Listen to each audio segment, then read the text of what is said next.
திடீர்னு ஒரு அமைப்பு வந்து எந்தவித மக்கள் பின்னணியும் இல்லாத ஒரு அமைப்பு வந்து ஒரு வழக்கு போட்டு இந்த இடத்துல ஏத்துன்னு சொன்ன உடனே நீதிபதி அங்க போய் நேரா மலையிலே ஏறி போய் அதெல்லாம் போய் நான் சோதனை செஞ்சு அங்க ஏத்து அப்படின்னு சொல்றது வந்து இது நடைமுறையில் நமக்கு பார்த்ததில்ல. இப்போ ஒரு வீடு குடிசைகளை இடிக்கணும்னு சொல்லி ஒரு வழக்கு வருது. குடிசையில இருக்கிறவங்க வந்து எங்கள் வீடுகள் நாங்க இத்தனை வருஷமா இங்க இருக்கிறோங்க ஐயா. எங்களுக்கு வாழ்வாதாரம் வேற வழி இல்ல. இதெல்லாம் வீடு இடிஞ்சிருச்சுன்னா வாழ வழி இல்லன்னு சொன்னா அப்ப நீதிபதி போய் பார்த்திருந்து, இப்ப இந்த குடிசைகள், வீடுகள்னால எந்த தொல்லையும் இல்ல அப்படின்னு சொல்லணும். இல்ல மாற்று குடியிருப்பு தர்றாங்க. நீ மாற்று குடியிருப்பு போறேன்னு சொல்றீங்க. மாற்று குடியிருப்பு யோக்கியமா இருக்குதா? இப்ப கண்ணகி நகர், பெரும்பாக்கத்துலலாம் மாற்று குடியிருப்புக்கு போக சொல்லி உயர்நீதிமன்றம் உத்தரவு குடுத்தது இல்ல. அது மாற்று குடியிருப்பு யோக்கியதா இருக்கா? மக்கள் வாழ முடியுமா? மனுஷங்களுக்கான இடமான்னு எந்த நீதிபதி போய் பார்த்தாங்களா?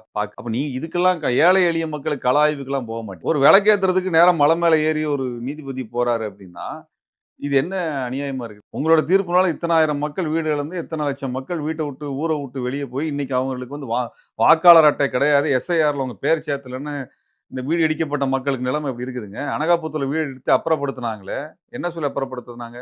உங்களுக்கு எல்லா உரிமையும் உண்டுன்னு சொல்லி தானே அப்புறப்படுத்துனாங்க. இப்ப எஸ்ஐஆர்ல வந்து அவங்களுக்கு எந்த அட்ரஸ்ல இருந்து இந்த வாக்காளர் அட்டை வாங்குவாங்க? எந்த முகவரில இருந்து வாங்குவாங்க? எத்தன இடத்துல சிதறி போய் நிக்கிறாங்க அவங்க. இப்ப இதையெல்லாம் யார் பார்க்கிறது? இத்தனையும் பண்றது ஒரு தீர்ப்பு தான். நாங்க எத்தனையோ எடுத்து விவாதத்த எடுத்து பேசினோம். ஆத்தங்கரைக்கும் அந்த மக்களுக்கு சம்பந்தம் இல்ல. ஆத்தங்கரையில இருக்கக்கூடிய பெரிய கார்ப்பரேட் கம்பெனிக்காரன் வீடு கட்டிட்டு இருக்கிறான். இதெல்லாம் தெரிஞ்சு தான் நீதிபதி தீர்ப்பு குடுத்தாரு.